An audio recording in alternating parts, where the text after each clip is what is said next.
Making it to quarterfinals, and without further delay, I'd like to call the first order, call for the Honorable Prime Minister, Mike Birnbaum, to give the first speech for the rest of the year. Thank you, Madam Speaker, most august panel. We're very happy to be here. The entire very august house, guys on side up, it's going to be great. And folks at home watching, hello to you too. So we have a case. I'm sorry, guys. We actually do serious as well. Shame. So we've heard of rounds about school vouchers before, but we're going to discuss a different kind of project. Housing vouchers have come on the scene recently as an alternative to public housing. The vouchers are essentially written guarantees by the state or local government to provide a certain amount of money for housing. They are non-transferable and can only be spent on housing, and it's illegal to deny somebody housing because they're paying by a voucher. Our case is this. When a community is choosing whether to provide housing through low or no rent public housing projects or through housing vouchers, they should choose the voucher system. Any questions, guys? Sure. What criterion exists for the distribution of this? Is it a purely economic one? How does one go about getting a housing voucher, etc.? I mean, it's like any other government needed help, right? Like you go, you apply for it, so much like food stamps or welfare things like that. You apply. I think it's largely economic. I think there's there's no kids matter. Yeah. Kids matter. That's good. To all of us. All right. So all right. This may seem like a really stupid question, but if you're say paying for housing and the total that you're owed is less than the estimated value of the housing voucher, can it change on your voucher or something like that? I mean, I think the idea here is since they're non-transferable, that any money that doesn't go to the voucher would be scaled down. You'd have the rent. So the people, I imagine, would say, well, you get $500 for housing or what you're paying for housing. If you're getting a larger voucher, I imagine you'd find nicer housing. Okay. All right. Okay, awesome. We have 7 points. Kidding. The first point is that just the inefficiencies of public housing. We think that public housing right now is pretty low quality, right? Living in the projects has become epic. Nobody wants to do this, and it's viewed upon as universally bad. So we think that it's just because it's so squalid, right? This is because the government knows its tenants don't have any better option, so there's no incentive to improve this housing at all. Additionally, it must be the worst housing because if they live somewhere else, they would move to the projects because they're free, right? So let's imagine this. Let's say I'm paying $400 a month or something for a really shitty apartment. If the projects were better than this, I'd be like, hey, I can go to the projects and live there for free, might as well go there. Therefore, projects must be definitionally the worst housing available. Also, it's inefficient because they actually cost much more. Look at all the things the city has to do in order to build the projects, basically. You have to purchase large tracts of contiguous land in an inner city, which is actually, quite difficult to do, often expensive land. Oftentimes, you have to invoke things like eminent domain, where the land must be bought at the most expensive price in the entire market. Yeah, what's up with that? Sure. Isn't this just the difference between a bulk producing and a bulk decreasing industry, that once you've built these homes, they exist for every generation afterwards, whereas if you continue giving vouchers, it actually only increases your costs over the long term? Okay, I think that the inefficiencies of the entire system are going to be there still, right? It's not like every time houses are built, you need to pay something to the equivalent of the construction of the house. Regardless of whether you're in the projects or whether you're in the house, the price that you're paying is the upkeep of the place, such as the mortgage and stuff like that, right? These projects are incredibly expensive to build on the order of millions upon millions of dollars to build the towers or whatever like that. We think that on either side of the house, you're going to have to end up paying these costs. On your side, it's going to end up more because of inefficiencies as well. Also, look at your side of the house, there's no profit motives to keep this down. We think that it's pretty obvious that when government contractors get involved, prices go up. And when this happens, well, that's more money, and that sucks. Also, the government also negotiates exorbitant contracts because it has the wrong perception, it has infinite funds. The government's bad at doing things. I think we recognize that commonly. Also recognize that vouchers can better respond to demand and much more inefficiency than they can on their side of the house. Because private markets are more elastic, it's less likely that there's either too much or too little housing. If you have too little housing, then some people are going to be disenfranchised by the system. If you have too much housing, then they're going to have vacancies and it's going to be squalid and there's going to be places for people to be squatters and all sorts of bad things. They're going to have a lot of difficulty on their side of the house dealing with this. If you have a project and you need some more space, you can't just necessarily build another project because of the gigantic costs involved.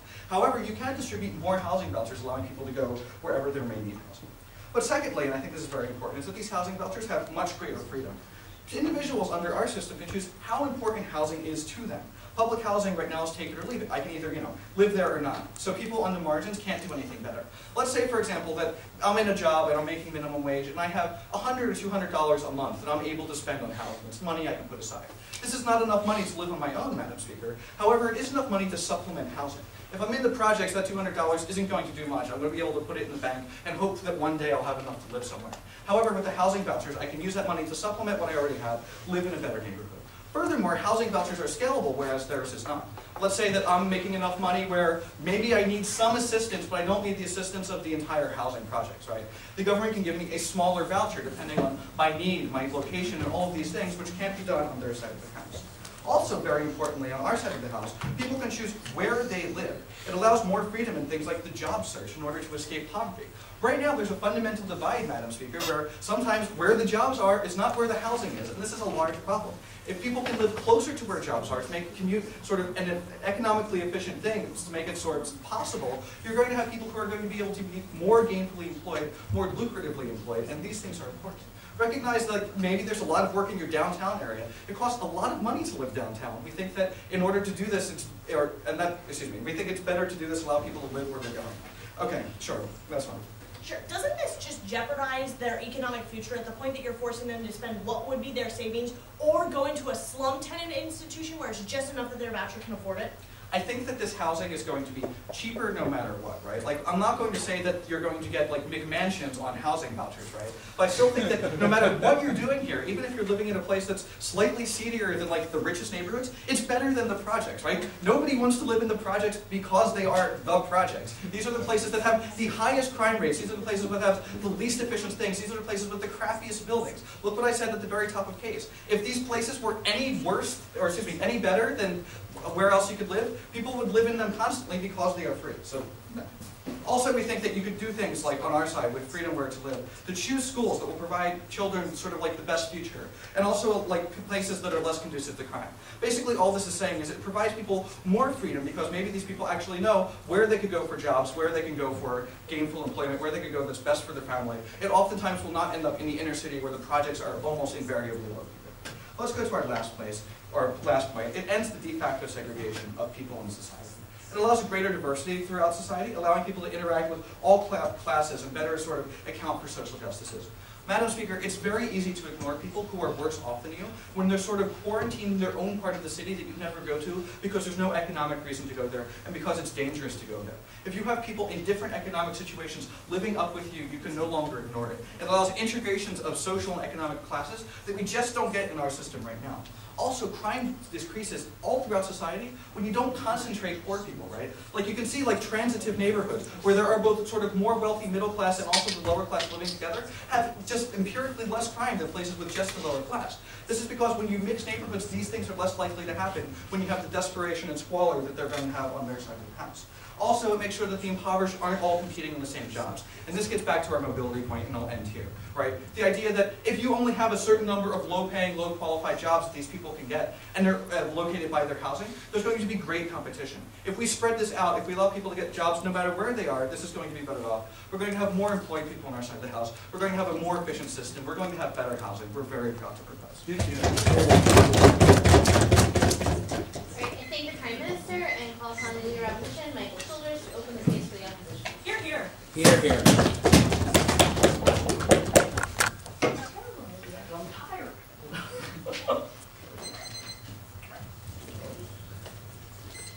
Thank you very much, Madam Speaker. I'm actually doing red books. This is like my 11th speech of the tournament. I'm getting a little bit tired. Stop giving crap for it, Amanda.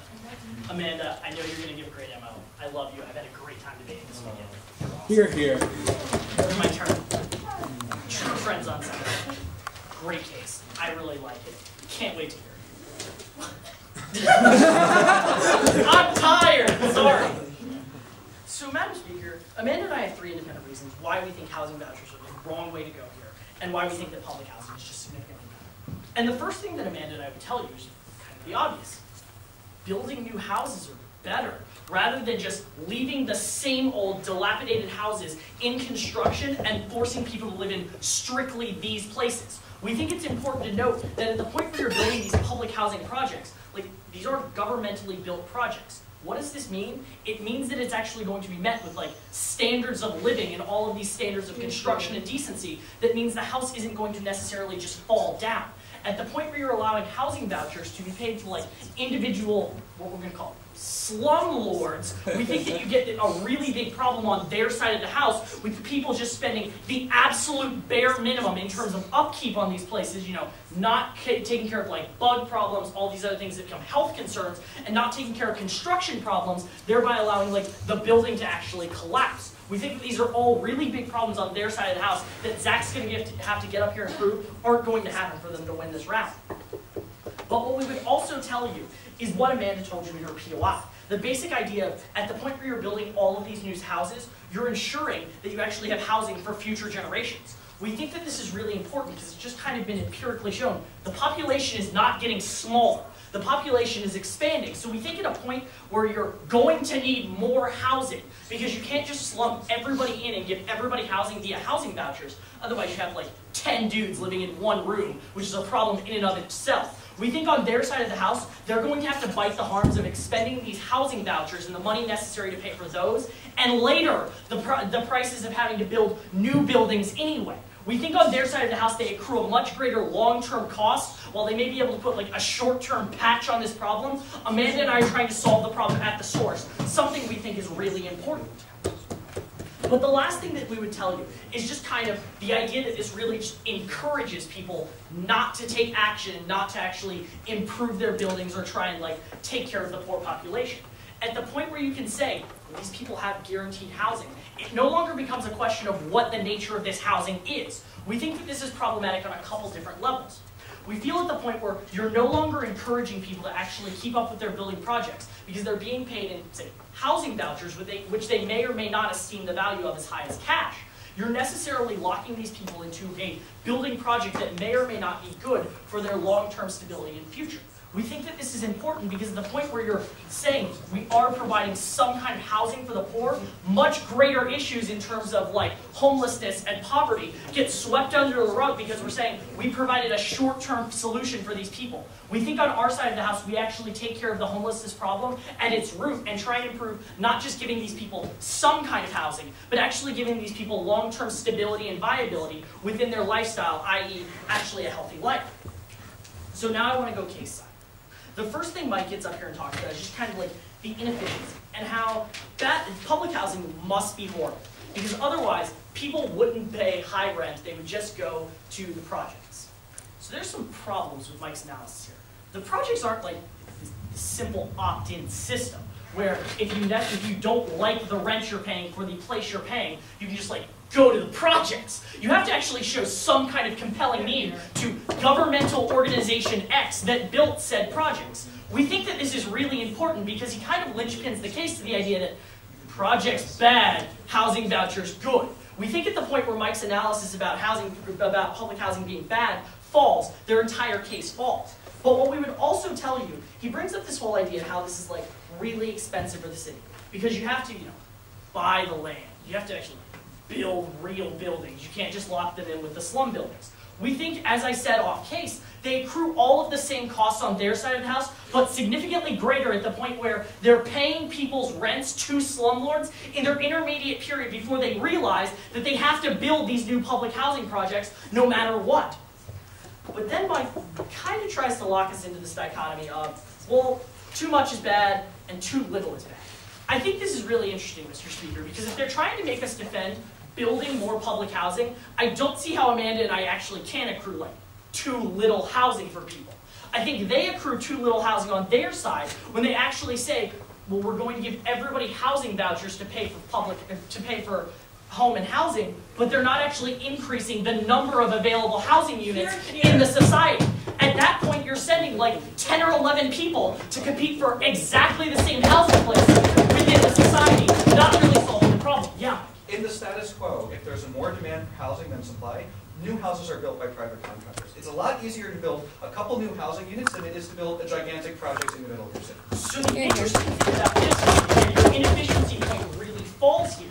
If I'm going to have to build new public housing, should I build like 5 or 10 smaller buildings, or should I build one bigger building that can house everybody in said building?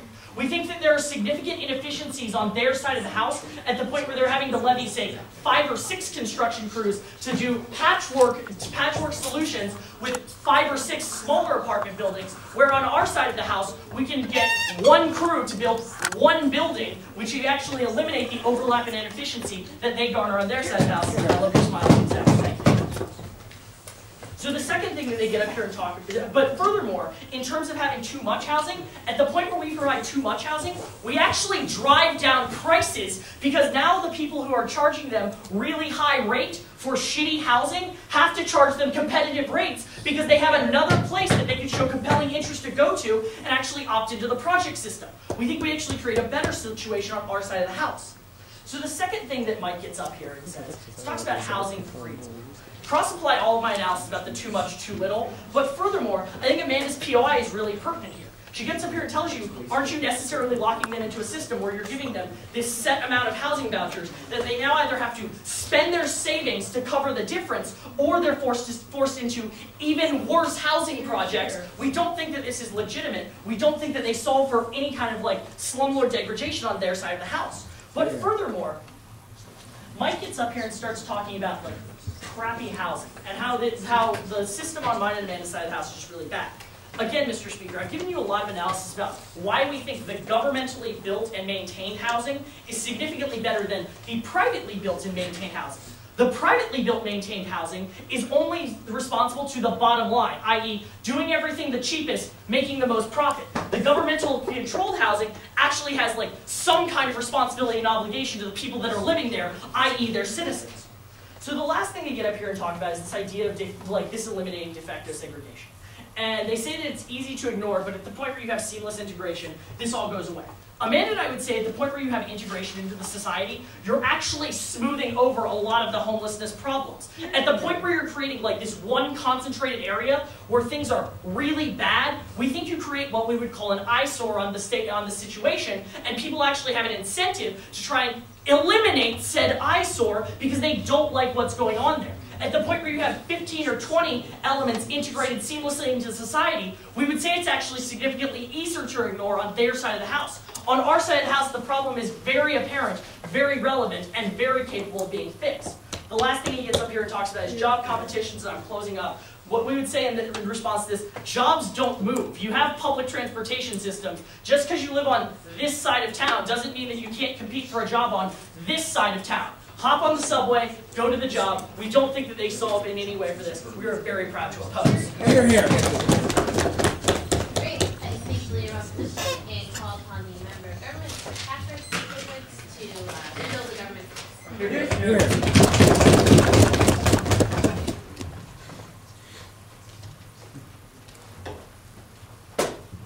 Thank you very, very much to this most august house and this most august panel of augustness, and you guys who are not so august, but so that said, I'm going to jump right into the points we get from side off. I think, well, actually, first I'm going to give you an overview. I think the entire problem with the philosophy we get here is they have no idea what housing projects are actually like, and they have no idea what the housing and building market is actually like. If they don't understand either of these things, they can't understand how to opt this case. And we realize that when we get the op we get from them. All right, so first they say, well, building one new thing is better because it's going to be cheaper and you're just going to have to build one new thing and that's great. All right, I have a number of responses to this, and sort of folded into this is their idea of government standards, and the government will keep buildings better just because that's what the government does. It always sort of responds to the needs of the poorest in society because the government's really like that. Here's the problem. What housing vouchers do, and the really important thing housing vouchers do, is give you the ability to leave. They say, I can spend this $500 a month on housing anywhere in the city or anywhere in the state if it's a statewide program. I don't have to live in your horrible slumlord house. Now, slumlords want, like as bad as developers might be, they still want people to live in their houses. If people have the ability to leave, they will then improve the houses, maybe not to palatial standards, but to regular standards to keep people in the houses.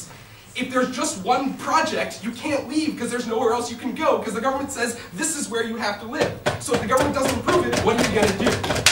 Sure. The problem isn't that they can't leave, it's that they have nowhere to go because although they might change geographic regions, they're still in the same class with the same shitty standards without any insurance on them. Here's the thing. Here. If you institute a new system of housing vouchers, guy, you shouldn't be clapping for that because it was dumb. If you institute a new system of housing vouchers, what happens? A ton of new people enter the housing market. What is this going to do? How do markets react when a ton of new capital comes into a market? They build new things to respond to this new demand. I think this is pretty crucial. What they talk about is like these government standard massive buildings. Like, have you been like the reason projects are getting closed around the country is because they become magnets for crime. They become terrible, rat-filled. Elevators don't work. Like if you go to Cabrini Green in Chicago or Congress Heights in DC, it's utterly appalling. You don't walk in there and think, this is what the government is doing. Like God, they're really looking out for these people. You think, like, these are the forgotten people of society. Like that's what you think when you see these things. That's why housing projects are bad. All right. The next thing to talk about is you insure housing for the future because you've sort of built a ton, so you can just keep building more and more houses. And I'll deal with like why like building on large tracts is actually much more expensive in a second. But I think you insure housing for the future when you say to developers, these people will be stable renters. They will be able to like pay for their rent, and developers will say, well, this will continue to be profitable for me in the future. That's much better than the government thinking, well, for the next 10 years, we estimate that we will need 1,000 units of block housing. Let's hope more people don't come than that, because otherwise we're in trouble, which is what's happening under the status quo. I think that's pretty problematic. The next thing is this encourages people not to take action, not to sort of get out of their economic situation. I don't see how this is any different from a project. When they have like zero pay housing, these same encouragements are still there. The same like perverse incentives are still there. What we're giving people is better housing maybe, and if you really are opposed to that because they should have really squalid housing so they pull them up by the bootstraps, I think that's just sort of disgusting. And I think that's pretty important. Recognize that these housing vouchers aren't going to be looked down upon as landlords because since they're getting like a check from the government, it is the same as cash. They're getting a voucher from somebody which then turns into cash. It's why like doctors still accept Medicare and supermarkets still accept fruitcakes. They don't look at it and go, oh, poor people touched it, it's dirty. They look at that and go, it's green is green and I want that green. The next thing we talk about is how they take care of homelessness with stability. No, what they do is they calcify poverty in specific areas of cities. They calcify crime in those specific areas. City projects tend to have almost uniformly more crime than neighborhoods of similar economic strata. Why? Because there's a stigma to living specifically in a housing project. There's actually a difference when you go into an employer and you say, my address is whatever street, that just happens to be in a poor neighborhood, and my address is apartment 42, Cabrini Green, which is where you saw in the news that all those kids got murdered last night, very specifically in that housing project. I think that's very important. I think there is active discrimination against people with housing projects. There's something different than active discrimination against people you know for a fact that guy is indigent, whereas like the other guy could just be living in a poor neighborhood and paying his rent. All right. The first thing we talk about here is the inefficiency of public housing. And they go, no, it's much better to build one building at one time. They say one a lot, because I don't know. Here's the thing.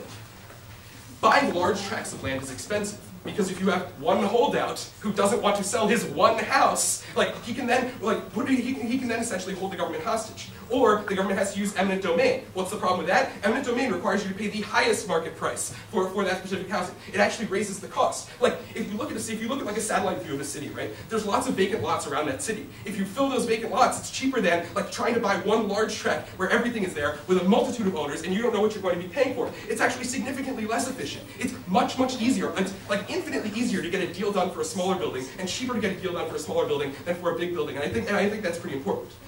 Plus, we talk about the negative incentives of the government in this situation, and that's something again don't deal with. One, housing contractors can build with non-union housing. Government contractors can't. It's like 7 times more expensive to build in Philadelphia as it is in other places because of union housing. If you can build cheaper, you can provide more housing for poor people. Like this is probably really good. This is probably really good. We think that's crucial. 2, contractors have an active incentive to keep prices down. Contractors have an active incentive to keep prices down. Why? Because they get more money at the end of the day. Government workers don't get bonuses for keeping prices down. They just want to get it done. That's why, for example, like we're in Boston right now. I know you guys all love the Big Dig. It's just a spectacular achievement of government efficiency. Like that's what you get here. Like Big Dig houses on their side of the house, whereas we're giving you like regular houses. And we think that's probably a better idea.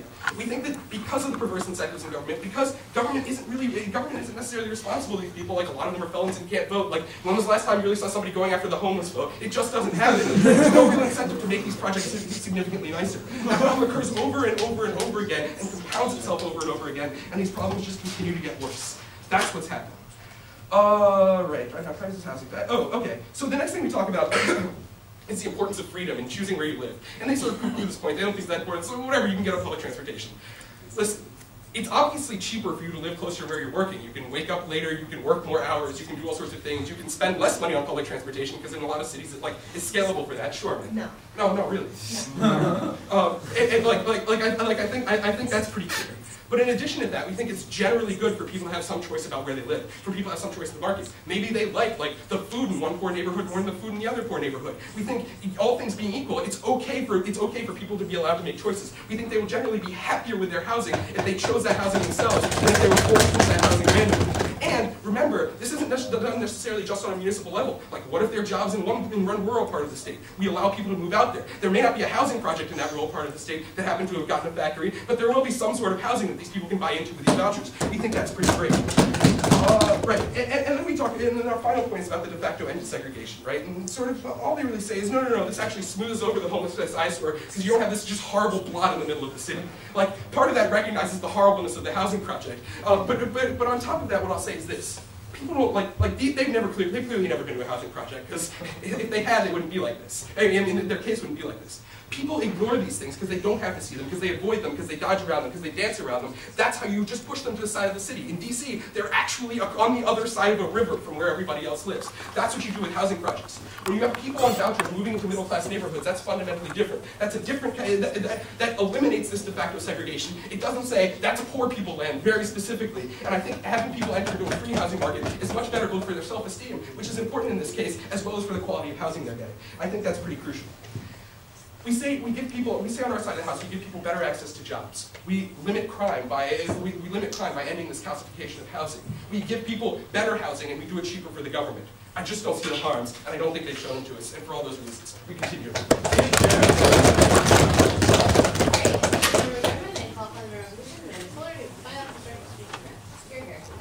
All right, thank you, everyone. That being said, the first thing we hear from Zach is they just really don't know what a project is. And I don't actually think that it takes one to know one, but even if it did, I think that we're probably going to stand on better footing in this round, in so much as I do know what a project looks like, and I do know how they operate, and I think that it's important to understand that it's not that we don't understand what projects are, but that we understand the housing market better and understand a more effective long-term solution while they're just looking at the short-term solution, right?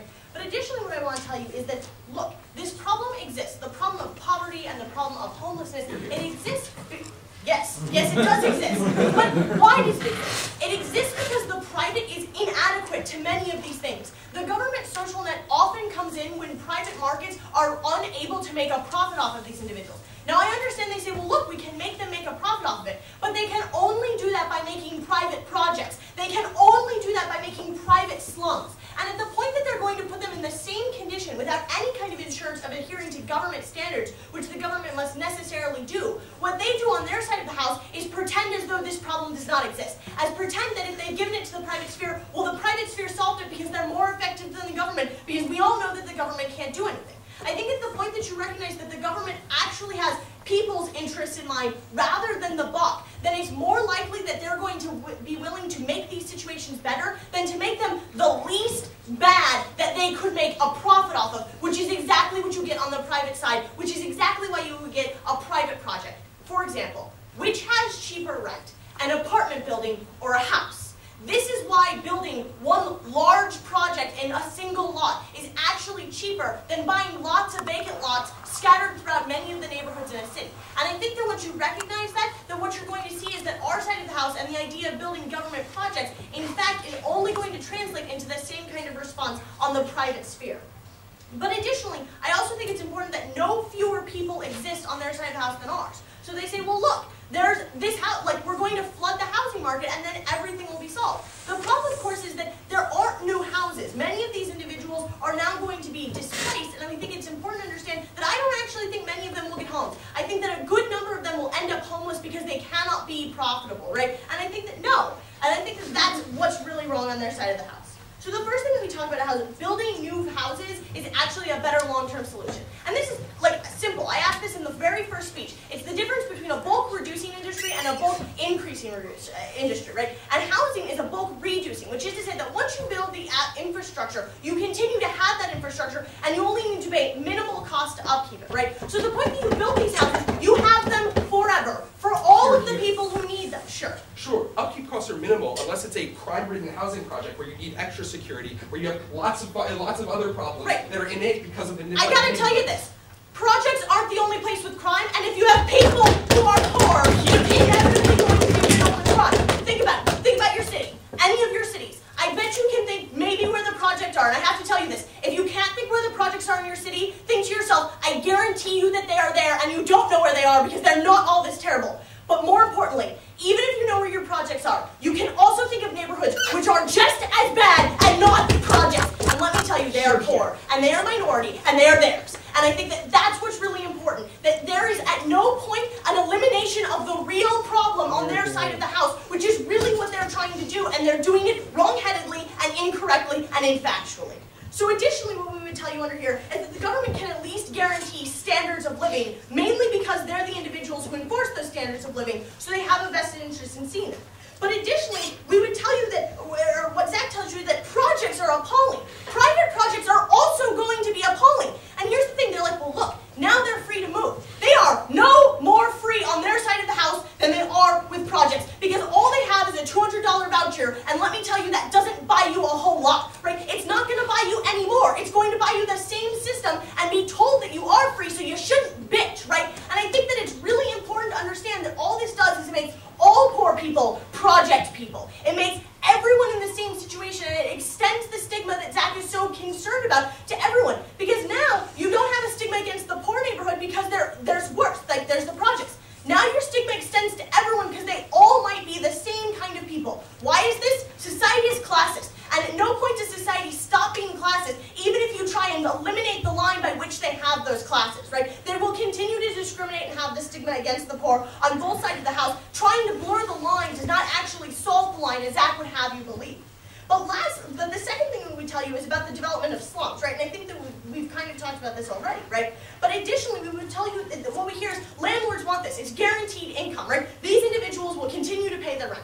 That's the thing. These individuals will continue to pay their rent because they actually can't go anywhere else because they're not actually free on their side of the house, at which point landlords no longer have the real private incentive of keeping these things at a basic standard of living. And I think that's to the point that you get private slums without any solution on their side of the house. I really challenge on face what they mean when they say freedom, because it seems to me that the only thought that they have of freedom is the ability to walk down the street. What I would tell you that freedom from poverty is that you don't live in a place with insects and rats. And let me tell you, it doesn't matter if you can move down or over a few blocks to a different slumlord. They're all going to be slumlords at the point that they know that you actually are not free to get yourself out of this solution. We additionally under here talk about the double bind, that any hope that you have of getting out of this solution is to expend the private savings that you've accrued in order to be just above that, to be just above voucher level, to be the point where slumlords don't exist. Why is this problematic? It is problematic because at the point that you are willing to undermine your private savings to maybe just make it a little better, what you're doing is destroying your future by not allowing yourself any kind of private savings that you could later rely on, and your future, and you and your future generations are also stuck. Go for it. Sure. You accuse us of not solving all the problems of poverty in the United States. How exactly have housing projects over the last 50 years solved these problems in any way? Right. I think this happens a tremendous number of times in debate rounds. It happened to me earlier today. Well, Iraq's terrible. We should do something. I'm going to challenge you on this. That if we didn't have projects and all of these individuals were homeless and dead and freezing on the streets, that'd be worse. I'm just going to say that, right? And what I think that's important is not to say poverty is bad and it still exists, we should do something, but instead to indicate that this plan doesn't actually address the problems of poverty, so they can't claim all of the harms of poverty on their side of the house. It's not enough to point out the situation of these projects. It needs to be more than that to indicate that they're actually addressing all of the things which make the projects what they are. At no point have they done that today, and I think that that's why this case is based on a faulty assumption. The last thing that we do is we say that the real problems get swept under. And what I want to talk about here is the dangerousness of classifying these individuals as not poor, but as lower middle class. Because the lower middle class have attained the American dream, and we should no longer help them. The poor have not. I think that it is important to understand that once we say, well, they're the lower middle class, they're living in a kind of nice neighborhood, they're fine, that we really have no incentive to do anything. This is not just housing. This sweeps over into all of the kind of social help that we give to people, because we no longer think that they need our help, because we've somehow given ourselves our own kind of reified consciousness to believe that we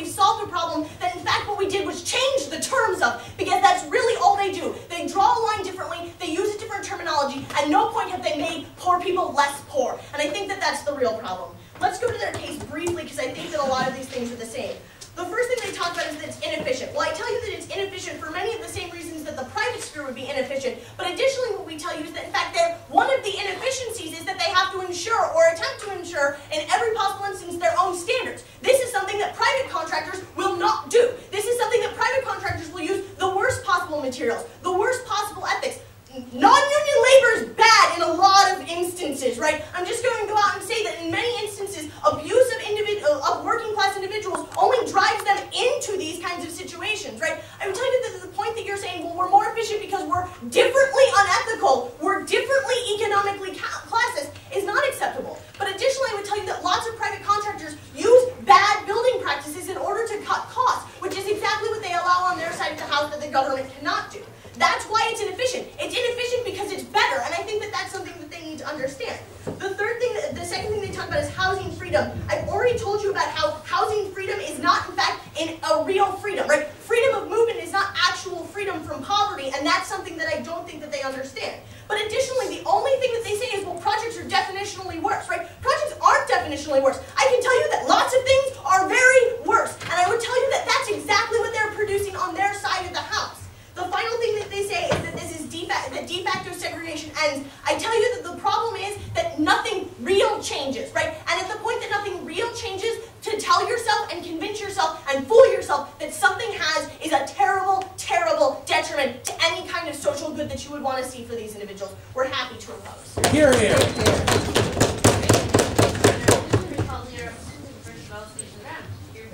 Here, here. Thank you very much, Madam Speaker. I've got 3 areas that I want to cover. And the first thing I want to talk to you about is just the basic premise of why Amanda and I think the market doesn't solve in this case. Mike and Zach get up here and they argue mobility and choice allows the market to solve for things like prices of housing, things like crime, things like bad housing. The problem here, Madam Speaker, is that the market can't solve these problems if the market is operating above the heads of those that it's actually trying to help. What do we mean when we say this? Amanda gets up here and she tells you, at the point where you're actually trying to foster social mobility and trying to make a better life for these people, at the point where they're locked into this dichotomy of either having to spend their savings to live above the horrible squalid slums or live in the horrible squalid slums, we don't think you garner any kind of long-term change. Because they're having to expend any kind of capital and mobility they might be able to use to make something better about their lives, and we don't think that's actually solving the problem. But furthermore, what we would say, Madam Speaker, is that we think there's a necessary good attached to these actual housing projects. I would give you the example of something like Stuyvesant Town.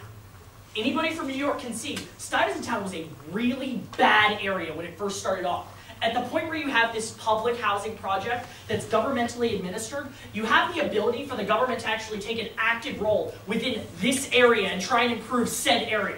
We think that's really important because the point on their side of the house that you're trusting the private contractors to do all of this, we think you lose a lot of the positive benefits of government oversight in really bad areas. Look at Bed-Stuy and look at Stuyvesant Town. I think we very clearly win on that point, Madam Speaker.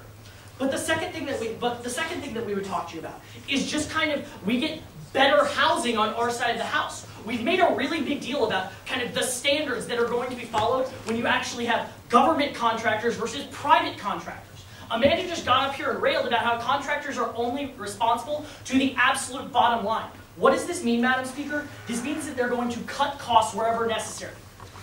Do we really need that reinforcement beam?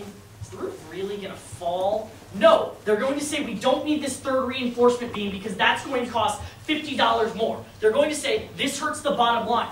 We also say they're going to make the decision of, well, do we really need to hire qualified people to build this? Hey, there's a guy over there on the street. I bet he'll do it for less. We think that these are all of the eventualities you get when you trust this thing strictly to private contractors. We would say the government is bad at a lot of things, but we would say that the government is not unwilling to spend the extra mile when it comes to actually doing things the right way. We think that's why we ensure you have better public housing and safer public housing on our side.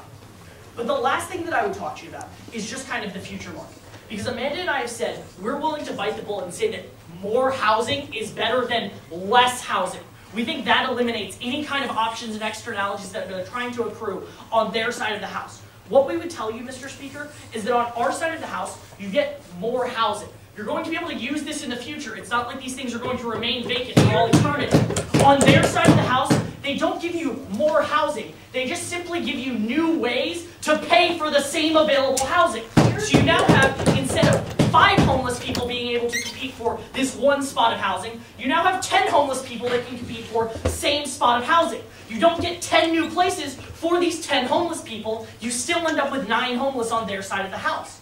But what we would also tell you, Madam Speaker, is what Amanda gets up here and tells you about an MO, is that we think there's a necessary stigmatization of not just project people anymore, but entire swaths of society, the lower middle class who have quote-unquote achieved the American dream, now get lumped in because they're faced with the choice of either having to live in really, really bad slum housing, which garners the same stigma as, say, like projects, or they're forced to actually spend all savings that they tried to accrue that's actually made them upwardly mobile, and they're forced back down into the poor areas of society. We think there's unnecessary stigmatization that you get on their side of the House. Recognize everything they try and garner is this free movement and social mobility.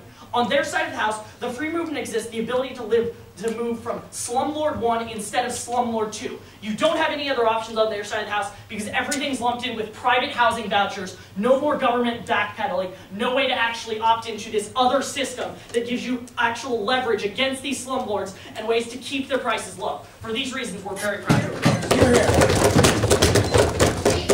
Their opposition recall the Prime Minister for the final speech of the round. Thanks everyone again. We hear sort of an interesting tactic in the opposition speeches, which is like the problems of poverty versus the problems of projects. And I think that they're making a fundamental misconception here. We're not solving for poverty on our side of the House in all of its forms. They're like, there are many things worse than the projects. We agree, like death and other things. We're fine with that. What we're saying is, for just about the same type of cost, we're going to get far better housing on our side of the House, far more mobile housing, and far more elastic housing. We're going to get people who are able to do things such as put some money of their own into this and make themselves have a better life, get closer to their jobs. These are the things they're missing on their side of the House on some type of crusade to make sure that we're all living in castles. Anyway, so like my first point of crystallization is which is economically better. And I'm going to look at their side first. Because their side can only be done in huge tracts of land, right? Like, I want you all, when you go home, to go to Google Earth and look at Philadelphia, or look at DC, or look at Boston. Try to find a place that's big enough for a several hundred unit apartment complex, right? Where you can do this. You can't. Why can't you do this? They're not there. What do you have to do then? You have to buy out other people, whether it's businesses, or whether it's houses themselves, or whether it's just lots, right? And get them all together and do this. This is incredibly expensive to do, and this is why housing projects are so expensive. Furthermore, the government has no incentive, they have no oversight of themselves in order to make sure that this is done well, right? Like, government contracts are always expensive. It's a joke we all make because it's true, right? Like, government construction is often shoddy. Look at the Big Dig. The reason we make these jokes is, again, because they are in fact true. But another problem they have on their side of the House is how inelastic this is. Let's say I'm sitting down now with my, with my budget, and I'm saying, oh, I'm going to predict that in my city we're going to have 10,000 homeless people for the next 10 years. Let's build a project. Look what happens if I'm wrong, Madam Speaker. If I'm wrong and there's actually 15,000 people, I only have enough housing for 10,000 people. This is a problem. I'm either going to be jamming people in there, or I'm going to make this housing so horrible that people aren't going to want to live there. That's the problem with these projects, Madam Speaker. The idea that if this housing is good enough to live in, people will want to live there. They're going to go there. Therefore, this housing is going to be very bad. And if this housing is very bad, if you truly are that poor and destitute, you have nowhere else to go. If you have too much housing on their side of the house, you have vacancies. This is a problem as well. Where do you see the most crime in society? In the places where people are not. The crime is going to end up in these places just because of every other unit in your apartment is a place where nobody lives. This is where crime can in fact happen. This is why neighborhoods can be so dangerous. But let's look at our side. It's cheaper due to private contractors and due to smaller units. It's a whole lot easier to find 1,000 lots in a city like Philadelphia than it is to find a place to put like 1,000 lots worth of people in one place. It's a lot easier to do. If you have just a spot to build a house, you can do it. It's cheaper to do this because these people are actually operating operating under private or profit motives. These are people who are actually operating under like government supervision, right? You can't just build a house and be like, oh, we're doing no I-beams today, right? Like these houses are still under the same type of rules, right? You're not going to build like the new slums that are going to replace the old slums. These people actually have an incentive to get people to live there. If the government builds a housing project and nobody lives there, the government's like, hey, we have to pay less. If you put money into building a house, right, you spend the $100,000, whatever it is to build a house, and nobody lives there, you're in trouble. You want to make sure that people do in fact live there because otherwise you don't recoup your costs. Problem. All right, so let's look at who will provide better housing though. We think that we're going to have on our side of the house no longer like an otherized class that only has one place to live. If I give somebody a voucher in order to live somewhere, and it may not be like a palatial place, right? It might be enough just to live in a place that's a little bit above their own neighborhood, we're fine with this. If we give somebody $500, it gives them that mobility. If I have a landlord who's screwing me over, I can attempt to find a better one, right? I have bargaining power to do so. I can do other things in our side of the house, which they just can't do.